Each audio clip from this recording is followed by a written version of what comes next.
Assalamualaikum warahmatullahi wabarakatuh.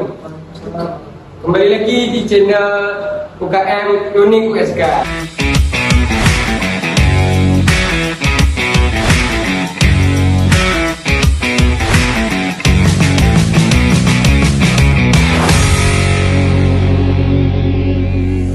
Nah, hari ini kita akan berdiskusi bareng nih sama kawan kita Akil dan Haris. Mereka ini kawan-kawan dari Prodi Manajemen Universitas Yakuala. Hari ini kita akan bahas masalah analisis teknikal gitu. Menurut Akil nih, apa sih definisi analisis teknikal? Baik, terima kasih. Apa sih analisis teknikal tersebut? Analisis teknikal adalah suatu pendekatan analisa harga yang mempelajari aktivitas pasar menggunakan data pasar, harga saham, dan volume transaksi. Analisis ini membutuhkan data dan grafik harga yang terjadi di masa lalu untuk kemudian dianalisis guna melihat adanya suatu tren atau pola tertentu yang terjadi. Data-data historis yang digunakan dalam analisa teknikal terdiri dari banyak hal, mulai dari informasi, harga pembukaan, penutupan, tertinggi, terendah, hingga volume perdagangan. Di mana analisa tidak melihat pada kondisi ekonomi, kesehatan, keuangan perusahaan, ataupun prospek bisnis masa depan. Analisa teknikal ini pun tidak hanya dapat digunakan dalam dunia saham saja, melainkan juga pada instrumen investasi lain, mulai dari forex hingga komoditas. Pada intinya, analisis teknikal saham digunakan jika ingin melakukan pembelian untuk jangka waktu pendek. Jadi definisi menurut Akil sudah dijelaskan tadi, kan? Nah, saya tanya sama Haris nih. Setelah adanya definisi, tentu adanya indikator-indikator teknis dari analisis teknikal. Nah, menurut Haris gimana nih? Apa sih indikatornya? Dalam indikator statistik teknikal ada 4 indikator analisis teknikal. Adalah formula matematis yang berfungsi untuk mengetahui bagaimana kondisi pasar dan juga untuk membantu memberikan sinyal beli atau jual. Saat ini ada ratusan atau bahkan ribuan indikator yang telah dibuat. Tiap indikator memiliki karakter dan cara penggunaannya masing-masing. Yang pertama ada moving average. Apa sih moving average? Moving average adalah indikator yang menghitung pergerakan harga rata-rata dari suatu saham dalam suatu rentang waktu. Misalnya nih, dalam waktu 50 hari atau sering disebut MA50. Tidak bisa diungkap lagi moving average atau biasa disingkat MA. Memang indikator sejuta umat bagi trader. Misalkan Anda tiap pada setiap trader pasti pernah menggunakan atau setidaknya mengenai moving average. Maklum, indikator ini memang paling sederhana dibandingkan indikator analisis teknikal lainnya. Cara menggunakan indikator ini adalah dengan melihat kondisi harga apabila grafik harga memotong MA50 ke atas dianggap sinyal beli. Sedangkan sebaliknya, bila grafik harga memotong MA50 ke bawah dianggap sebagai sinyal jual. Terus ada yang kedua. Yang kedua ini adalah Relative Strength Index atau disebut RSI disingkat. RSI adalah indikator yang digunakan untuk menghitung perbandingan antara daya tarik, kenaikan, dan penurunan harga. Nilainya berkisar 0 sampai 100. Dengan RSI, kita dapat mengetahui apakah suatu harga dapat overbought atau oversold. Pada prinsipnya, penggunaan RSI sangat mudah. Jika RSI bernilai sangat tinggi atau di atas 70, artinya pasar sudah overbought atau jenuh beli, sehingga ada potensi turun, saatnya untuk jual. Sebaliknya nih, jika RSI nilai sangat rendah di bawah 30, artinya pasar sudah jenuh, sehingga ada potensi naik, saatnya itu juga kita beli. Nah, selain kedua ada ketiga nih, apa tuh ketiga? Stokastik. Stokastik sendiri adalah indikator yang menunjukkan lokasi harga penutupan terakhir dibandingkan dengan range harga terendah ataupun tertinggi selama periode waktu tertentu.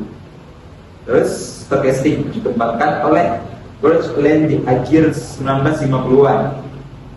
Ada 3 macam nih tipe stokastik sendiri. Yang pernah ada fast, slow, dan full. Dan biasanya juga ada dua garis di stokastik, yaitu persen Q dan persen D. Istilahnya beli dan jual bisa dilihat dari persen Q dan persen D. Nah, selain stokastik ada juga yang terakhir, yang keempat, moving average, convergence, divergence, atau singkat MACD.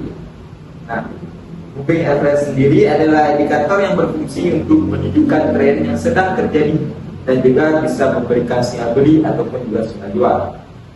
Di dalam MACD sendiri ada dua garis yang akan Anda temui. Yang pertama nih, yaitu signal line dan MACD line. Jika nilai MACD positif di atas 0, berarti pasar bersifat bullish, disarankan untuk kita membelinya segera. Dan sedangkan jika nilai MACD negatif di bawah 0, berarti pasar bersifat bearish, dia bisa dibiarkanlah kita jual itu. Mungkin itu aja sih. Berarti indikator-indikator teknis dari analisis teknikal tadi ada 4 hari kan? Nah, setelah indikator nih, jadi sekarang kita masuk ke grafik lah. Gimana sih cara menggunakan grafik atau chart itu? Mengenal dua chart ya, ada dua jenis chart dalam analisis teknikal. Di dalam melakukan trading, para trader dan investor menggunakan banyak sekali jenis chart untuk analisis teknikal. Chart sendiri pun digunakan oleh para pelaku pasar untuk menganalisa harga dan tren suatu aset dari sisi teknikal. Secara lebih simpel ya, chart adalah kumpulan data yang telah diolah dan diterjemahkan ke dalam sebuah visual. Umumnya, pelaku pasar menggunakan dua jenis chart populer, yakni line chart dan candlestick chart. Kamu pun bakal sering bertemu kedua chart tersebut di berbagai perangkat analisis teknikal, termasuk TradingView. Lantas, apa itu line chart dan trading chart? Mari kita bahas yang pertama tentang line chart. Apa itu line chart? Line chart adalah grafik dalam bentuk grafis yang diciptakan dengan menghubungkan harga penutupan sebuah aset di setiap periode yang digunakan dalam grafik tertentu. Sebagai contohnya nih, grafik harian adalah garis yang menghubungkan harga-harga penutupan sebuah aset setiap harinya. Sementara itu, grafik per jam merupakan garis yang menyambungkan harga sebuah aset di setiap jamnya.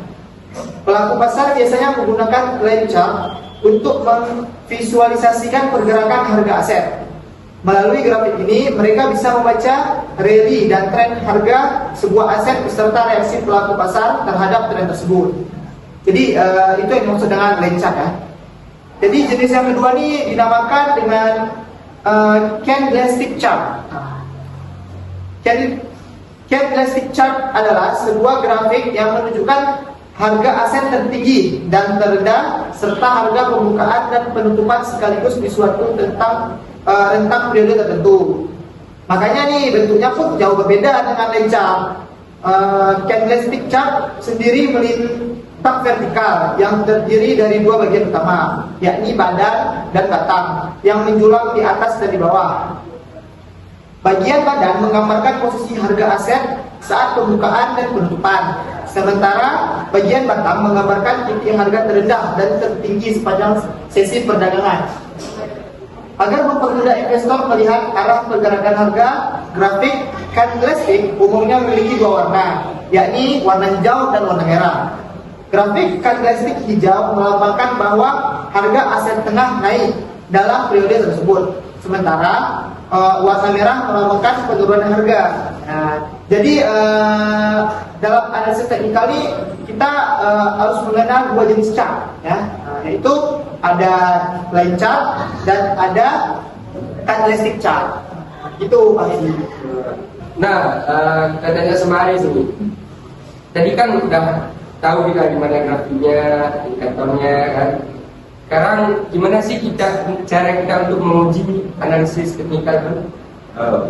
Oke, mungkin analisis kita untuk menguji analisis teknikal, pertama yang diuji itu adalah metode simple, yaitu moving average dan metode weighting. Moving average sendiri untuk jangka waktu 5 hari, 20 hari dan sampai 60 hari. Dari penelitian ini diperoleh kesimpulan bahwa IHSG memiliki sebuah tren pergerakan yang berarti rata-rata saham di Indonesia memiliki tren pergerakan. Dan harga-harga saat ini dipengaruhi oleh harga-harga historisnya. Rata-rata return saham yang dihasilkan dengan menggunakan metode moving average, yang satu dibanding dengan metode moving average yang lain, tidak berbeda secara signifikan pada tingkat signifikasinya alfa 5%. Penggunaan jangka waktu yang berlainan dalam metode moving average. Keduanya sangat berpengaruh dalam menghasilkan return. Semakin lama jangka waktu tinggi, tingkat return yang diperoleh untuk jangka panjang dan jangka pendek. Moving average menghasilkan return yang lebih tinggi daripada buy and hold strategi. Namun, untuk jangka waktu yang panjang dalam 60 hari, ternyata buy and hold strategi lebih tinggi menghasilkan return dibandingkan dengan moving average. Nah, untuk tujuan analisanya dilakukan uji statistik, yaitu uji DWF. Investasi yang dilakukan di sini tergolong dalam investasi jangka pendek. Nah, hasil yang didapat dari pengujian ini yaitu yang pertama, metode analisis teknikal yang dapat menghasilkan abnormal return, beli dan jual yang positif. Yang kedua, metode analisa teknikal yang diuji dapat menghasilkan abnormal secara return, beli yang lebih baik secara statistik dari metode analisa random maupun trend.